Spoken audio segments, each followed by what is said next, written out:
Il-medja Taljana rapportat bi prominenza l-laqgħa uffiċjali li saret il-ħamis bejn il-Prim Ministru Malti Robert Abela u l-Prim Ministru Taljana Giorgia Meloni f'Palazzo Chigi f'Ruma. Is-sit Ansa rrapporta li l-Prim Ministru Taljana qalet li din il-laqgħa se tkompli ssaħħaħ ir-relazzjonijiet bejn iż-żewġ pajjiżi li se jindirizzaw temi komuni. L-istess sit irrapporta wkoll il-Prim Ministru Malti stieden lill-Prim Ministru Taljana għal laqgħa tal-mexxejja tal-Med Disa li se ssir f'Settembru li ġej f'Malta.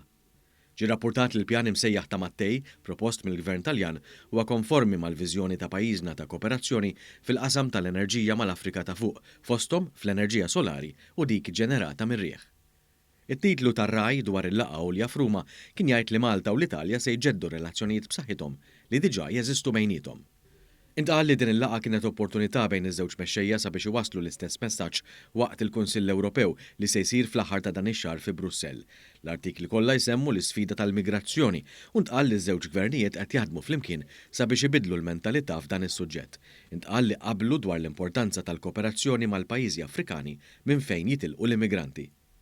Anki t-TG24 tratta dan is-suġġett u rrapporta li għandu jkun hemm difiża adegwata tal-frontieri Ewropej fil-Mediterran waqt li ż-żewġ mexxejja saħħu fuq l-importanza ta' aktar kooperazzjoni dwar dan is-suġġett.